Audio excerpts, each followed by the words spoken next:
नमस्कार, मैं लोक समस्या निदान केंद्र से ऑल इंडिया प्रमुख समद भाई शेख। दर्शक मित्रों, आज हमारे लोक समस्या निदान केंद्र में भारत के जाने माने हुए और गरीबों के नेता विनोद भाई नायक आज मुलाकात के लिए लोक समस्या में आए। हम उनका स्वागत करते हैं। विनोद भाई, आपका लोक समस्या निदान केंद्र में बहुत बहुत स्वागत है। हम लोग आशा करते हैं कि आने वाले इलेक्शन में गरीबों की सेवा आप सतत करते हैं। तब तक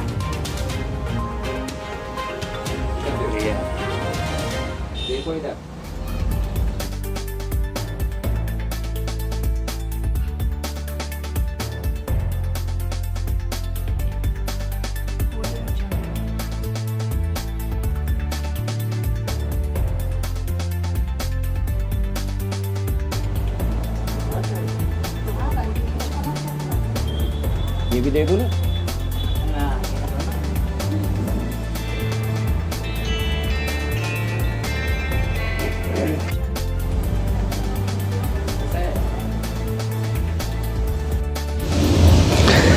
नमस्कार दर्शक मित्रों, मेरा नाम विनोद नायक है। मैं भारतीय बहुजन कांग्रेस पार्टी का राष्ट्रीय अध्यक्ष हूँ और इस देश में गरीबी कैसे ख़त्म हो और इस देश में सही मायने में सामाजिक और आर्थिक परिवर्तन कैसे आए, इसलिए मैं हमेशा पिछले 30 साल से कार्यरत रहा हूं।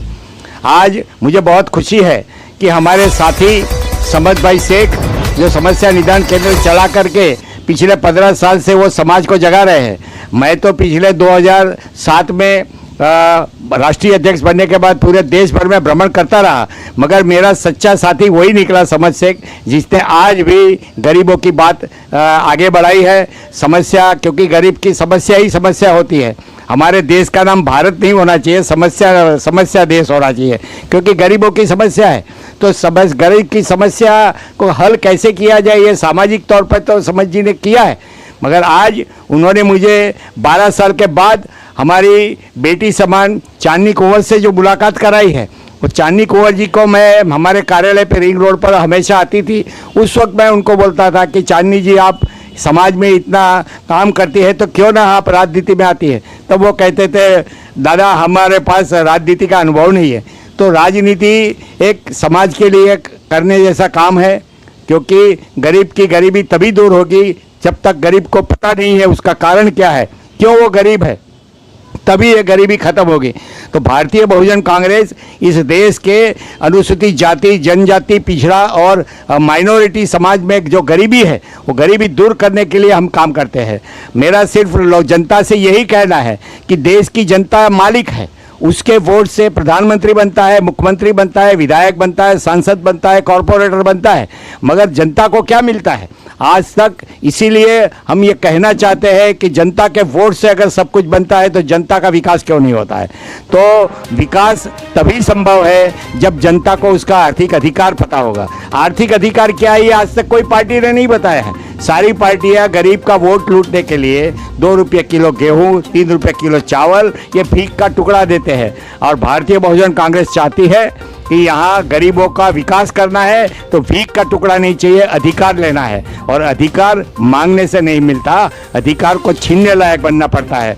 तो आज मैं कार्यालय पर समद भाई के जो आया हूँ, और मुझे लगा कि समद भाई पूरे सूरत शहर ही नहीं, पूरे देश में लोक समस्या निदान केंद्र के द्वारा गरीबों का हक अधिकार के लिए लड़ते हैं, तो मुझे बहुत खुशी है। और आज मैं उन्हें मिलकर के खुश हुआ हूँ और आगे के बारे में समाज नीति के साथ साथ राजनीति कैसे हो, इसके बारे में चर्चा करके आने हाजिरी में आपने समस्या निदान केंद्र के संगठन के द्वारा पूरे बिहार, पूरे सूरत के खास करके और पूरे गुजरात और पूरे देश के लोगों की जन समस्या के लिए आपने काम किया, बहुत खुशी है। मगर इस देश की सत्ता एक मास्टर चाबी है और मास्टर चाबी के बगैर कोई भी ताला नहीं खुलता है।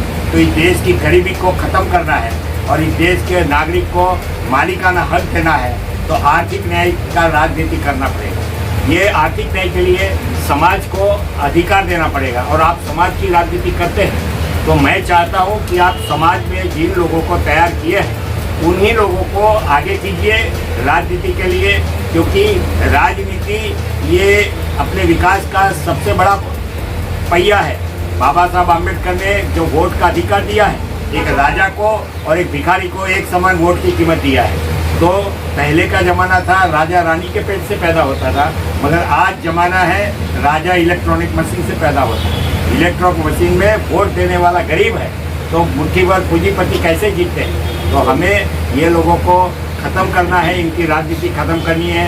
ये बड़े बड़े आंदोलन ये हिंदू और मुसलमान के नाम पर लड़ाते हैं, ये सारी राजनीति ख़त्म करना है।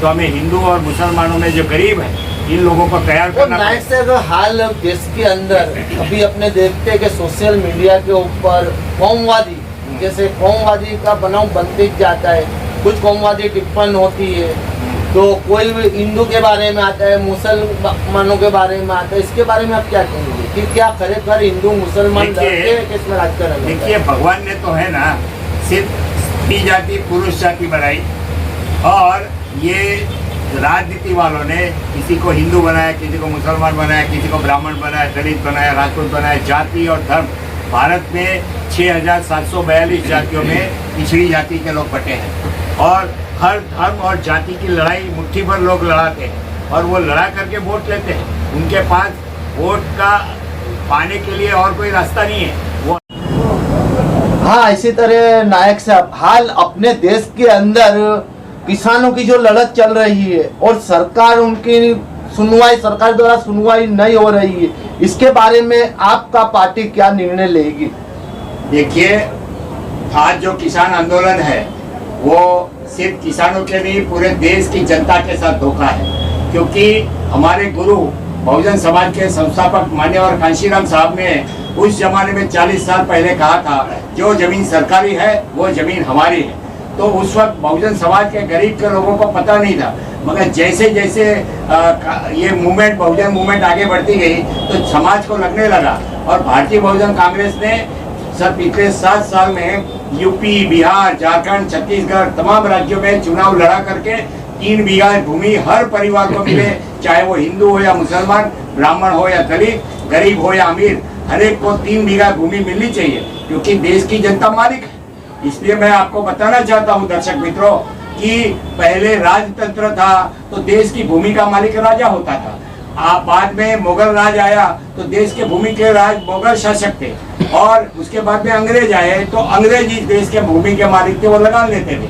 मगर आज 72 साल हो गए, लोकतंत्र है तो देश की जनता मालिक है, मगर मुट्ठी भर शासक पार्टियां, मुट्ठी भर समाज के लोग इस देश की भूमि पर कब्जा करना चाहते हैं, क्योंकि संपत्ति भूमि से आती है, आसमान से नहीं सब निकलती है।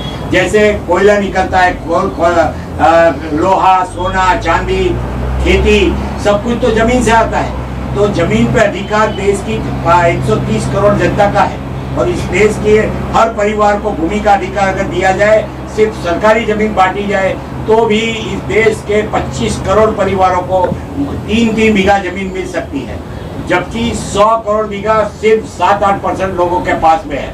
हम देश की जो सरकारी भूमि है 80 करोड़ बीघा जमीन, उसमें हम हर परिवार को 3 बीघा देना चाहते हैं। दूसरा, आर्थिक न्याय का सिद्धांत क्या है?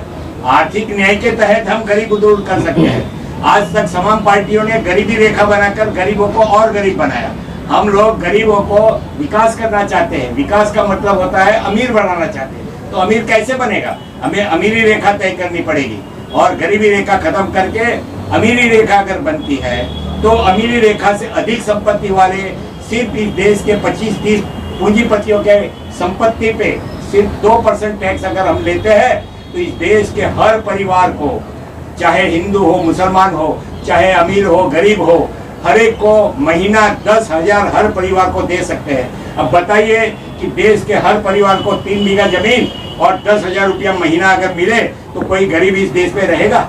कोई गरीबी नहीं रहेगा। मगर गरीबी को खत्म करने के लिए न कांग्रेस ने किया है, न भाजपा ने किया है, कोई राजनीतिक पार्टी नहीं चाहती है। वो चाहते हैं देश का गरीब गरीब रहेगा, और वो चुनाव में वोट दारू और मुर्गे में और 100, 200, 500 रुपये में बेचेगा और राज वो करेंगे। मगर अब नहीं चलेगा, अब बहुजनों की बारी है।